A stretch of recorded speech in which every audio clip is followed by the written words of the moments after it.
Okay, really good Saturday, I think. It's never as clean as you want. I think we had 106 plays, offense to defense, 24 special teams reps. So 130 overall, which is obviously a little bit less than we had last week, but came out of it pretty healthy for the most part. Got a lot of work done. Every day you're getting something done, and there's good, there's bad every day. And I think we had 2 turnovers offensively, which out of 106 plays, probably not bad. Some nice plays on defense. Defense won the scrimmage. I don't know if you guys knew that or not, but it was tight, but it came down to the 2-minute at the end of the game. So, and then we had a great practice today. I challenged them today. Just Tuesday practice. Last Tuesday, I thought we were not very good, but they came out lots of energy and I like the energy in practice today. So, questions? Who's been the leader so far of the defense with the first 2 scrimmages, both on the field and also off the field? It's hard to tell. It's hard to tell leaders. You hope you have more than one. If I have just one, then we got problems. I can't tell you there's one clear-cut one. I think there's probably one at each position that tries to lead, but we're not where we need to leadership-wise. We'll eventually get there, but I think everybody's just trying to play right now. Defense ahead of the offense right now? It's hard to say that. We do so much on defense. Coach Cignetti's not one to game. He's not game planning. He's not trying to. I remember a year ago he ran like 4 plays of the same play, 4 in a row. When I'm here listening to him on the headset, he's like, I want to get this on tape versus 4 different defenses. I'm like, we're trying to win the scrimmage here. Don't call 4 tosses in a row. But he wants to get plays in, which I get. He's not into game planning at this point. And so he's not really worried about that. So we didn't, there was high winds the other day as well, so we didn't throw it as much. We kind of ran a little bit more than we did throwing it. So, I wouldn't say anybody's ahead of anybody. I think, it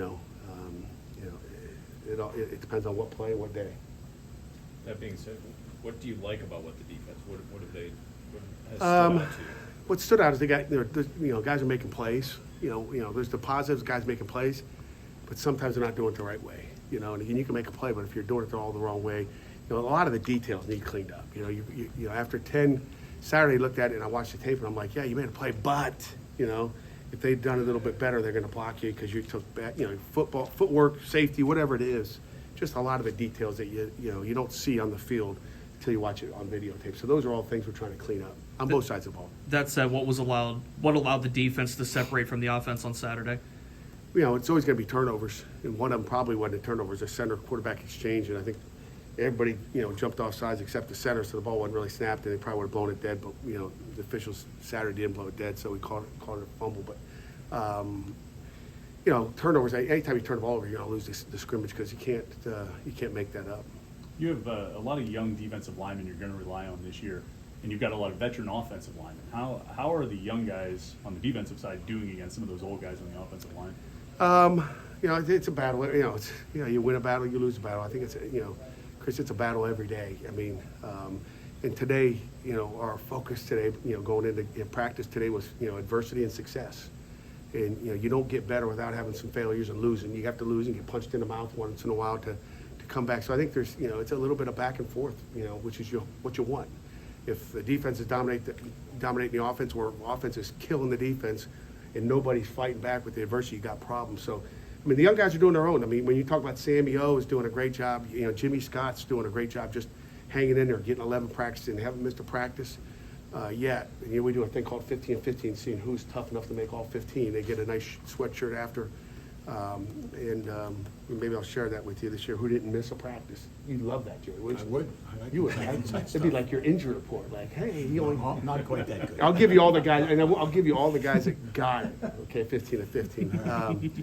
But it's a battle every single day out there. And Sammy, Jimmy, the Ghost is doing a nice job. But then on the other side of the ball, you look at Ryan Baer's doing a good job. He's got a ton of snaps at left tackle, right guard, left guard. I'm trying to think who are the other younger guys up front. Not as many young guys on the offensive line. Anybody? BJ. Who? BJ. BJ, probably, I don't think I've mentioned BJ. Forget about the offensive lineman, right? We all forget. BJ's done an unbelievable job. BJ's going to be a great player here. He's getting snaps with the twos. We've moved Terrence Moore a little over, played some tackle stuff as well, just because BJ's done a nice job. It's like, hey, let's see BJ. We know now we can cross-train, Terrence Moore to get some other stuff in So he's done an outstanding job, and he's hanging right in with anybody, with the ones and the twos. Pat, just looking at the highlights that are posted on social media, it looks like Bengali Kamara is making a lot of plays. Is it safe to say he's had one of the better springs on this team? Bengali's, he's scary. I mean, like, I'm standing behind the offense, and I feel that guy, you know. And if there's a linebacker I felt Saturday, it was number 11. Now, I watch a videotape, and it's not as pretty, and, like, what are you doing? Like, you know, so he did some stuff that, you know, you aren't going to get away with, too. So, you know, I let him know that, but you feel him out there. Is it more like hero ball type of thing to come out of his responsibility? Yeah, a to try little to- bit, yeah. You know, it's fine, you know, data boy, tap him on the back, and, you know, I liked it on the field, and then when I watch the tape, I'm going, we're going to get our butts kicked if he keeps doing this a lot. Pat, about 4 weeks in, how would you evaluate what you've seen from your quarterback position? You know, I got Phil stepping up here today. Obviously, you know, Phil's back over here. He's been outstanding, like we thought. I think he got maybe 25 snaps. Last 2 scrimmages we've seen a lot of good things in practice. That, you know, just going to keep him safe and then find out what we got. You know, I think right now Christian and my man Nate, you know, they're in a battle right now. And Ty's done some really nice things. So they're in battle for that number 2 spot, and you know, we'll just keep evaluating it. It'll be something that goes into the summer.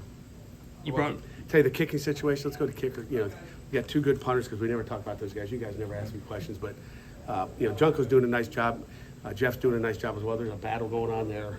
Ben Saul's up into today, and I think he was 100% today. He's hit 88% of his field goals. I don't know if I've ever seen that. He hit a 60-yarder the other day, and it was good, probably from 65. I'm like, holy cow. And even Franco today, we didn't have any extra conditioning after practice day because he hit a 46-yarder. So we pulled him out of the dorm rooms. I think he was up in Sutherland Hall. We yanked him out. So Franco's done a nice job too. What about Andre the was- offensive line as far as how they've been able to gel? You know, some of these guys you've been around, but still playing together is always a tough thing. Well, Branson Taylor missed a couple of days, but you know, I think we're going to be fine up front. I mean, they're seeing the great thing about, you know, there's Bengali, Mr. Discipline. Will you smile? He doesn't smile. He doesn't smile much, but you know, the O-line, you know, they're doing a nice job. We do so many things on defense. They're getting it. You know, the things that we do on defense they won't see all year. I think that's one of the things, and you know, our offense is getting prepared for just about anything they'd ever see. You know, they're never going to see the 6-man pressure that we get every day. You know, they're getting 35, 40% of different stuff. You know, which you test all your protection rules. That's for sure, right? But you never have to deal with it during the season, thank God. But so that's kind of, I think they've done a nice job. You know, it's a day by day. It's a slow process on the offense line, as always. How about a couple more, and we'll get to our players. Anyone else? Like your young wide receivers, always for depth there. Yeah, Izzy, you know, Polk has done a nice job. You know, Day Reynolds has really stepped up. We're happy with where he is. Just is a new guy coming in. You know, you can watch videotape and like him, but you know, he's really stepped up and helped us out there. And then Seymour was out for a couple of days, but you know, both of those guys show a lot of promise.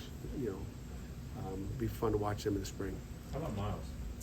Miles Austin has done a great job, and again, Miles is a guy that just slowly, you know, you can count on him. You know what he's going to do. He's gotten faster. I think he's gotten tougher. I think he's, you know, just like you hope he makes the progress, and you develop those guys. And he's a developmental guy when he got here, just like Seymour will be, and just like Polk will be. And you know, we hope he gets better, even better in the fall.